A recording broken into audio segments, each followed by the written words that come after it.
passion in the technology industry. From that sense, were you interested in computers at a young age, or when did you get discover the intriguing digital world? Well, yes. Well, thank you for interviewing me. Yes, I'd say at a young age, I was pretty intrigued by computers and their impact on society and how they seem to be on the cutting edge of what made the world kind of move. That's what always kind of led me to kind of explore that field and see where the possibilities were going. So that's kind of did start at a young age. I would say around like 12 or 13, and kind of got deeper into it. Has your passion for computers changed with the appearance of AI, or has AI forced you into a deeper understanding of technology in general? Well, that's a really good question. I would say the emergence of artificial intelligence has actually just deepened my passion for computers in general. I think it's unlocked a lot of potential on what could be that previously was only known in sci-fi, which is now a reality. So Yes, it's an exciting time really for computer lovers and just to be involved in it and seeing what artificial intelligence can bring to the table. I agree with you. It used to be sort of like sci-fi in our imagination and Hollywood, and now it's here. Hmm. Um, Now, also, from knowing you for a while, I understand you have a strong background in cybersecurity. So, as a cybersecurity specialist, what is your stance on ethical AI development?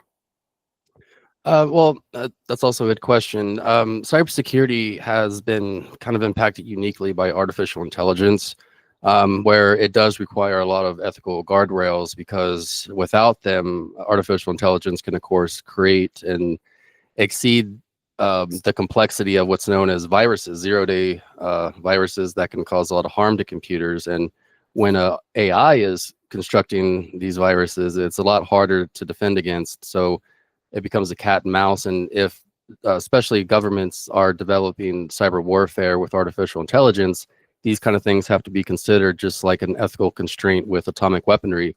You have to start putting on these ethical constraints with artificial intelligence and autonomous weaponry as well, artillery or weapons that have just a computer mind without a human conscience.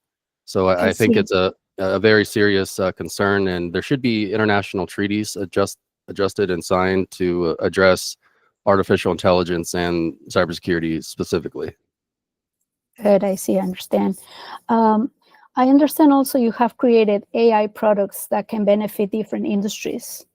Yes. My curiosity this time is, how can AI benefit fields such as the medical industry? Oh, well, yes, the medical industry has seen particular benefit from AI, particularly in the form of clinical decision support.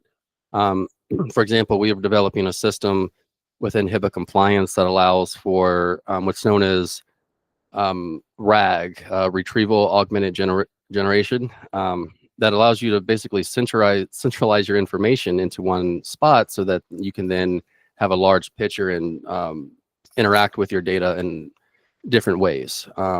So a lot of systems or hospitals or clinics use different systems for billing or patient check-in or hospital records. And they try to use connectors that have nodes connected, but really it's about creating a reasoning system that's able to take all that information into one brain and then reason where it needs to go.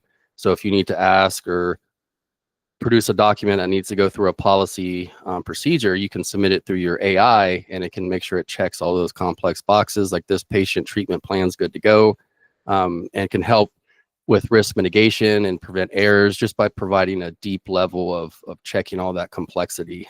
And that's just one aspect that AI is kind of impacting right now. And it goes a lot deeper. So by this, do you mean more like in the admin aspect of it, or can it benefit, like for example, like doctors or nurses or the patients in any kind of way? Really, all three levels. From the admin level, it serves as a great source to check for errors and to make sure everything is going well. But you never really want full automation in the medical field.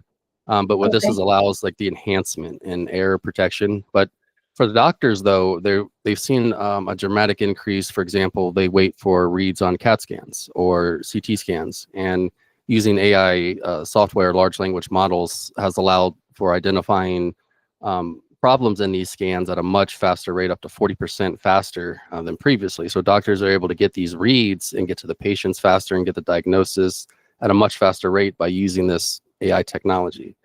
Mhm. And we're seeing that emerge more and more. And even though there's a lot of legal liability because you can't use AI to diagnose, but you can use it as what's known as a clinical decision support that just helps enhance the process. I see. And also you mentioned models, and my next question is Mhm. actually in regards of that. Um, which AI model do you think is the most prominent to turn against humanity, or is that just not possible? Well, I don't think we've reached a point yet where AI models can necessarily spin out of control to turn against humanity. I Mhm. think it's a matter of application, just like any tool, on how it's going to be used. You can have certain developed nations that are using AI to take down the electrical grids of other nations, and that's what they're specializing AI in. Or some that are specializing AI to help with bio research to increase, cancer research, or to find a new protein that could help, a breakthrough. So it's really going to depend right now on the application until AI truly becomes aware. Um, and I think we're still a long way off from that kind of um, level of AI. But right now, it's more so how each organization or country decides to use it and regulate it. I see. So let's say whenever AI replaces humans, Mhm. how do you foresee this happening? Well, I kind of foresee a lot of the more smaller day-to-day tasks being taken care of, a lot of the monitoring tasks. So we're going to have to evaluate a lot in our society, and where AI is needed and where it's not, and where a human element is needed most of all. And that will allow us, I think, to refine that part of it and allow AI to focus more on the mundane and tasks that humans may, not should be focusing on. So we can re focus that energy and effort into something better. Not necessarily, I think, laying people off, but just giving them a more meaningful task that they can use AI to enhance their day with. I think that's the ethical and best way to use it. And of course, it could be used in a lot of ways to replace people, but as we've seen with content creation and other things that AI is attempting to replace, it's not comparable yet to what a human can truly do. It's very generic, it's very cold. So I think it's going to be a long time till humans are fully replaced. Mhm. But there's going to be a deep integration with artificial intelligence in our society, just like the internet was. So we'll have to find our place with AI, just and vice versa. And as we grow to it, I think it'll come just as much as part of us as we are a part of it. And who knows what that may bring. And in that sense, you mean both at home and at work? Yes, exactly. It's going to be at our work lives, our personal lives. It's going to be far more integral to our daily lives than we anticipate right now, with IoT and other technologies becoming more interwoven in our everyday devices. We're going to see a level of um, interaction that's going to be interesting. Smart houses, smart appliances, I think, are going to be taken to a whole new level for hopefully Yes. good. So it's going to be interesting times. Mhm. My next question is, do you think humans fear AI, or have we evolved into accepting its benefits to society? Well, I think humans innately always fear the unknown, and I think that's just a natural human reaction until we fully understand it. Um, I see a combination of fear and excitement. I think a lot of people see the potential of AI, but there's an apprehension to accept it because there's just not enough detail, or honestly, there's just not enough straightforwardness with AI. You have a lot of commercial interference, which is trying to sell it as opposed to explaining to the public its true benefits. Mhm. Where most people just know it as Chat GPT, but it goes far deeper than that. And in the next 5 years, we're going to experience that as a society and how that's going to affect us. So I think just over time, just like how the internet was new, this is a little scary. People are going to be more receptive, but it also depends on how it's implemented and how the governments allow it to either flourish or regulate it. So a lot of that will also have an impact. Mhm. So now I have read a couple of articles to prepare myself for your interview, and one of them it's by MIT, and the article was actually about generative AI and workflows. And I found they said something like large language models like Claude and ChatGPT are smart and incredibly capable, but require training to be useful, and that a lot of companies have not invested in the internal infrastructure. Now, with this in mind, what do you consider to be a pivotal advice for the modern industries in the sense of investing in advanced AI technology? Well, it's good that you brought that up because this is what I pretty much build every day is infrastructure for the concept of private AI. So I think it's going to be pretty much a requirement that all companies are going to have to, just like they invest in their internet infrastructure, are going to have to build up their AI infrastructure, and that involves building up different private large language models that are going to be proprietary to the company and their knowledge.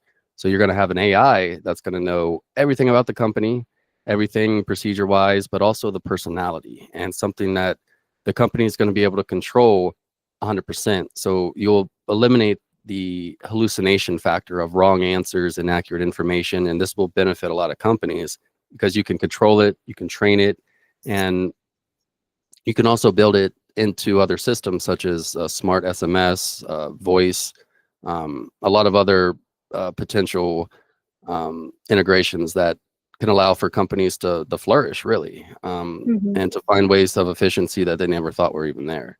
So I think it's going to become more prevalent, especially in the medical industry, as they see the benefits of it's just the speed up of things. But other companies are going to see that if they start investing in AI now in the future, they're going to also be ahead of the game when it comes to automation and being future proof. So, is your advice that they invest in it? Yes, I heavily invest that every company start owning their own private AI model, and that they Mhm. build and engineers infrastructure to basically facilitate it, and even have a mobile app so that their own employees can talk to their own AI, but keep it private. Build your own AI and invest, yes, in your own private AI system. So, now in terms of a private system and proprietary for the companies, would they have to somehow copyright it or anything like that? Well, a lot of this, it's the beauty of it is it's already proprietary because the data sets that the large language model is built upon is the company's data. I see. So the large language model becomes proprietary because it's only known to that data. So you can feed it millions of records of reports from anything conceivable under the sun, and then it starts to learn about that. It becomes an expert on that. But it's something that only your company developed or only your company knows about. So it becomes very specific, but you can keep that secret as well. So different departments can have different AIs, but can also centralize knowledge on a role basis. Um, so yeah, I see yeah, a lot of companies starting to gravitate more towards that investment. Very nice. Um, what side of the AI community do you share? The one that thinks AI is a risk to society, or the optimistic one that thinks AI offers a valuable future and can be controlled? I like to be more of an optimist about it, just because I think it's more of one of those things where you can't really control how the wind blows, but you can adjust your sails. And that's really how it is with AI. We can't stop. It's going to emerge. It's coming, but we can control how we react to it. That's on an individual basis, but as a society. So I think that's how we can best approach something like artificial intelligence. Okay. And now going back to what I told you before, I have read a couple of articles at MIT and also another one from the New York Times. So Mm. in the New York Times, there is an article titled "The AI Prompt That Could End the World." And it's about the Hayes Labs experiments with malicious prompts to prevent AI from having destructive behaviors. They stated that the same malicious prompts used to jailbreak chatbots could soon be used to jailbreak AI agents, producing unintended behavior in the real world. Seems like, seems like there are high concerns that AI learns bad behaviors and it gets out of control. Why is AI an intimidating technology for current generations, and should we be worried about AI's behavior? Yes, I think absolutely, and it comes down to control and organization. It's how one treats AI. It should be absolutely respected for how powerful it is, and that also means owning it and training it and understanding every bit of piece of information that goes into the AI. And I think that's important to when you're building out new artificial intelligence models to build in a compliance and audit engine so Mhm. that every question, every answer has a trail so that you can monitor this exact behavior for something that's trying to train it malicious or engage in bringing out a malicious type of behavior from it from engagement. So this is a cat and mouse that's probably going to continue for quite a while, where you have good AI agents and bad AI agents pretty much that are going to be trying to break one another. And we're already seeing this on the state-sponsored level with the Russian-Ukrainian war and other conflicts, where artificial intelligence is playing a major factor in cyber warfare. And this is where it comes down to, if you're a company that's going to use AI, you just have to protect it, just as if it was any other valuable asset. You have to know what information is going in. You have to have an oversight team, a quality control that's auditing it. Auditing has an audit trail for every day. I mean, you can make this a quarterly thing for the insurance, but really for security, you should have somebody just monitoring every question for every single day on a log. And I think by having those guardrails in place, it can be implemented not only efficiently, but it could benefit companies tremendously. And it comes down to intention and how serious a company is for implementation. I see. So, just to close our interview, I have one more question, Michael. Um, I want to spread a positive message to our audience. And with that, my question is, what has been done to prevent AI from becoming dangerous? Well, that's a good question. It's a lot of the mainstream AI companies like OpenAI, Google, Microsoft have made a pledge to where they monitor prompts and information that's going into their systems or models. So if you're using ChatGPT and you're asking it to do something illegal, it's not going to tell you how to do these things. Now, the ethical guardrails in place for the mainstream ones protect the majority, but there's also the unbalance to where there's also many being developed that have no guardrails, that have no filters. So again, I think it's going to come down to responsibility. And this is going to put humanity eventually at a crossroads as it gets smarter, because in the end, we can't control um, what's now come out of pretty much Pandora's box. Not to say it's necessarily a bad message, but it is something that needs to be taken quite serious, Mhm. because AI is only in its infancy. And Okay. given just in a few years, we're going to see a leap forward that's going to put us in a very unique position to decide where we want to go with it, and particularly with drones and all this, other technology that's coming in a convergence. We have to decide, what are we going to do to preserve our humanity, and we can do that. We can do it, but we also have to understand that there are malicious actors out there who Yes. don't have the best intentions of others in mind. So there's going to be good guys and bad guys. And just like with nuclear proliferation treaties, you're going to have a serious talk between nations on regulating AI between one another. And in a country developing AI, or any firm or individual developing it for malicious intention, will have to be considered, you know, what they are is developing it for destruction and be seen as a weapon, as opposed to those who are developing it for good medical purposes, trying to detect fires in forests through drones, put them out early. Um, it all depends on how it's going to be applied, and how we're going to protect it as a society. And I'm optimistic, though. I think we can do it. I mean, look, I look at nuclear weapons as a good example, as it was scary at first as well. It could be used for power, be used for destruction. So we can apply the same to the AI. We can fear it or we can respect it, but we can also use it for good. So it just depends on if the good guy can win, and I believe we can. Good guys can win. Thank you for your time, and thank you for all this wonderful information that you shared with us. Oh, well, thank you. Thank you for having me. Bye-bye. Bye.